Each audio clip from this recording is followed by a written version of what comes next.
अभी मैं सीतामढ़ी जिला के बौखरा ब्लॉक अंचल कार्यालय में है और यहाँ पे ज़मीन से संबंधित सर्वे कार्यालय में है अभी उपस्थित हम। और यहाँ के पदाधिकारी से जानने का प्रयास करेंगे ज़मीन के क्या क्या कागजात लगेंगे, किस किस आधार पे लगेगा और क्या क्या उस चीज़ में जो है प्रूफ लगेगा, उसके डिटेल्स में जो है विशेष तौर पे जो है यहाँ हम जानकारी लेंगे सर से। हमारे चैनल में आपका बहुत बहुत स्वागत है सर। धन्यवाद। आपके तमाम श्रोताओं को मेरी तरफ से हार्दिक अभिनंदन। और अच्छा, ज़मीन से संबंधित जो है एक एक बिंदु पे जो है हमें जानकारी चाहिए।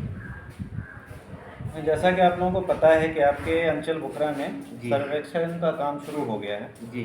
और सर्वेक्षण कार्य शुरू होने के उपरांत हर राजस्व ग्राम में हर पंचायत स्तर पर जी। यहाँ पर आम सभा का आयोजन किया गया है।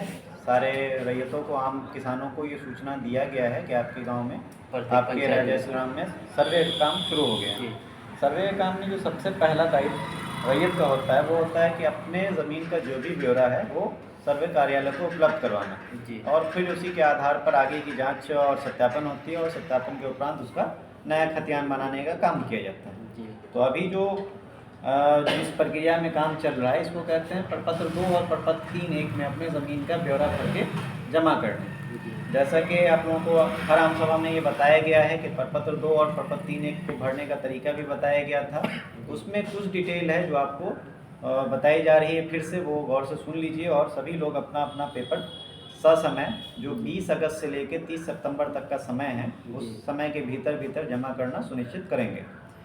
पहला जो फॉर्म है वो है प्रपत्र 2। प्रपत्र 2 में सबसे ऊपर आप लोग देखते होंगे कि ऊपर में राजस्व ग्राम का नाम, थाना नंबर, ज़िला, अंचल, ये सारा डिटेल भरना रहता है। वो डिटेल आप लोग अपने अपने गांव के हिसाब से भर सकते हैं। जैसे जो राजस्व ग्राम का नाम है आपके, वो राजस्व ग्राम का नाम भर दीजिए।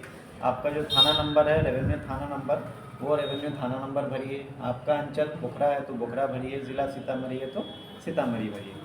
नीचे में 11 कॉलम का एक टेबुलर कॉलम है, उस कॉलम में आप लोगों को अपने ज़मीन का सारा ब्यौरा भरना है। जैसे कि पहला कॉलम जो होता है उसमें होता है रैयत का नाम। रैयत का नाम का मतलब होता है कि वर्तमान के हिसाब से जो अभी उस ज़मीन को जोत कोर कर रहे हैं, जिनके हिस्से में वो ज़मीन है, जिन पे उनका मालिकाना हक है, वो नाम वहाँ पर दर्ज होगा। जैसे कि बहुत सारी ज़मीन ऐसी होगी जिस पे आपके पूर्वज का नाम होगा, पूर्वज के मृत्यु के उपरांत अभी आप उसको जोतकोर कर रहे होंगे, तो जो वर्तमान में उसको जोतकोर कर रहा है, जिसको उसको हिस्से में प्राप्त है, उसका नाम वहाँ पर दर्ज होगा।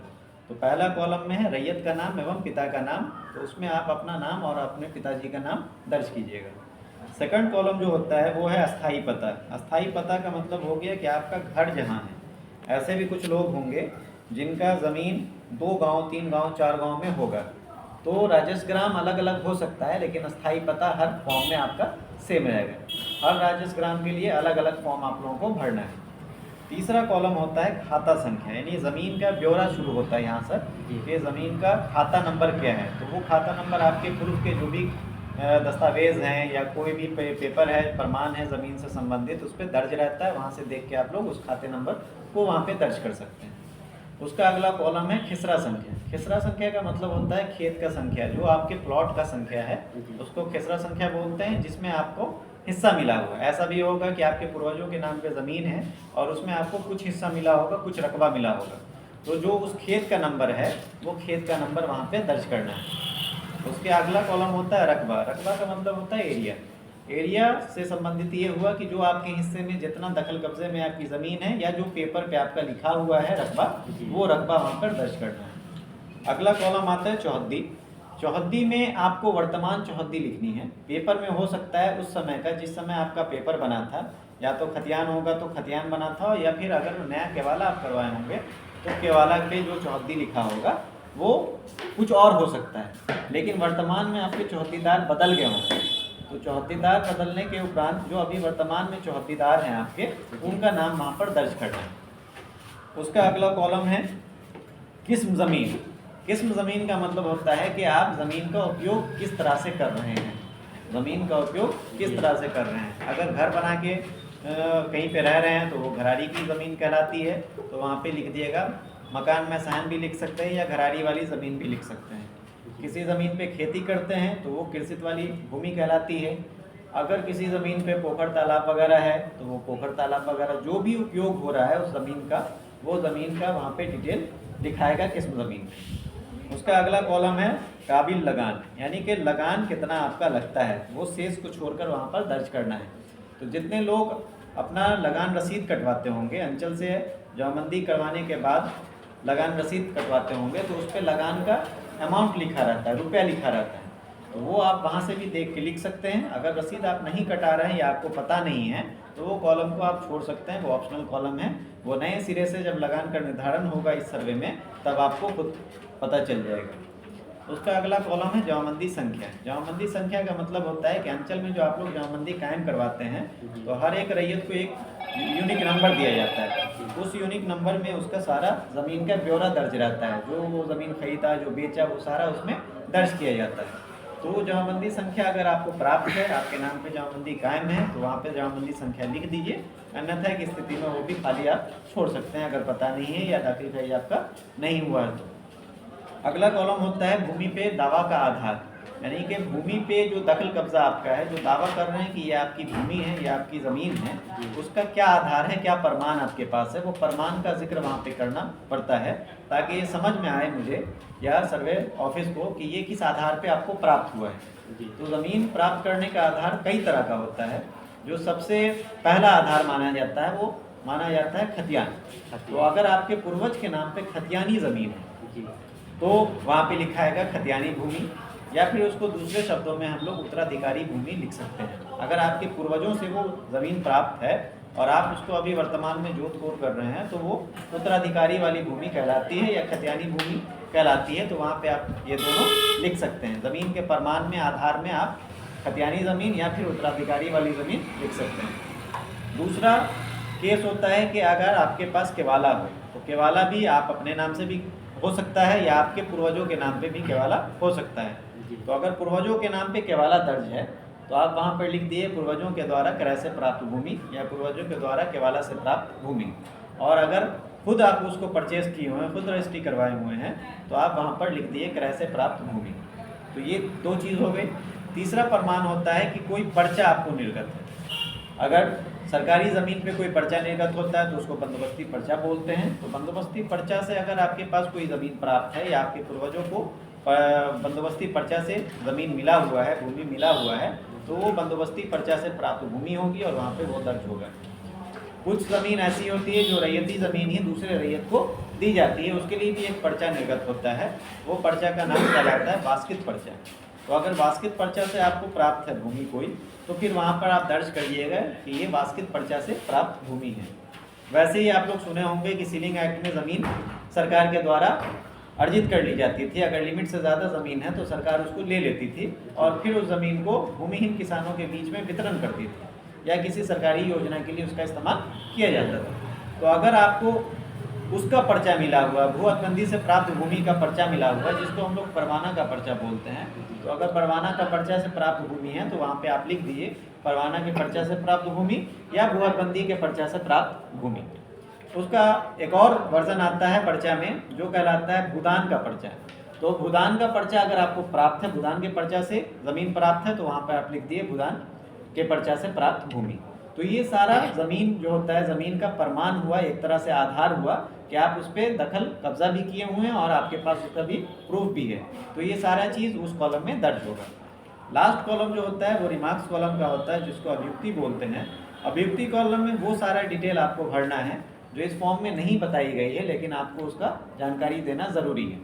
जैसे किसी ज़मीन पे विवाद चल रहा है, तो विवाद भी दो तरह से चलता है। एक तो आपसी विवाद चल रहा है जो ग्रामीण स्तर पे ही चल रहा है, उसमें कोई रजिस्ट्रेशन वगैरह नहीं है। लेकिन एक रजिस्टर्ड विवाद होता है जिसको कोर्ट केस बोलते हैं। तो अगर कोर्ट केस आपका चल रहा है किसी ज़मीन पर, तो वहाँ पे आप अपना केस नंबर और जो आपका वाद का वर्ष है वो दर्ज कर दीजिए और वो किस स्थिति में अभी वर्तमान में उसकी हियरिंग हुई है या नहीं हुई है, या कितनी हियरिंग हुई है, किस अवस्था में वो है, केस चल रहा है, वो वहाँ पे दर्ज कर दिएगा, ताकि उससे भी हमको ये पता चल सके कि इस ज़मीन पे विवाद है और इस पे केस चल रहा है, ताकि उसका हम अपने स्तर से सत्यापन कर सकें।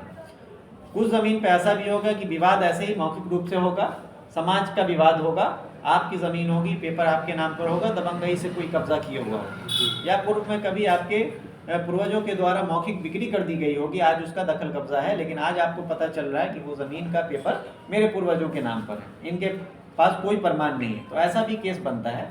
तो ये सारे केस में आपको जो अभियुक्ति कॉलम है उसमें ये चीज़ दर्ज कर देना है कि ज़मीन आपकी है, जो उसका प्रमाण आपके पास है, लेकिन कब्जा फलाना आदमी किए हुआ है, तो वहाँ पे बकब्जे फलाना आदमी जो भी कब्जा किए हो उसका नाम दर्ज कर दीजिएगा। वो दर्ज करने से भी हमको पता चल जाएगा कि आपकी ज़मीन पे किसी और पक्ष का कब्जा है, किसी और आदमी का कब्जा है, और उसका हम लोग अपने स्तर से उसका भी सत्यापन कराएंगे, और सत्यापन के उपरांत जो सही निर्णय, जो सही पेपर होगा जिनके पास, उनके नाम पे उनका खतियान बनेगा। तो ये पहला फॉर्म होता है जिसको प्रपत्र 2 बोलते हैं। ये सारा डिटेल उस पर आपको भरना है। नीचे में आपका हस्ताक्षर है, आधार कार्ड है और मोबाइल नंबर है, ये तीनों दर्ज करना है। दर्ज करने के उपरांत एक और फॉर्म आता है जिसको फॉर्म 3-1 बोलते हैं। फॉर्म 3-1 में 2 पेज होता है। पहला पेज आपका जो है उसमें आपके अंचल का नाम, आपके ज़िला का नाम, आपके जो वंशज हैं, जो एक वंशज हैं तो एक आदमी का नाम, 2 हैं तो 2 आदमी का नाम, 3 है तो 3 आदमी का नाम वहाँ पे दर्ज होगा, उनके पिता का नाम दर्ज होगा। बाकी डिटेल नीचे आपका राजेश ग्राम का नाम, ज़िला, आपका अंचल, आपका जाति।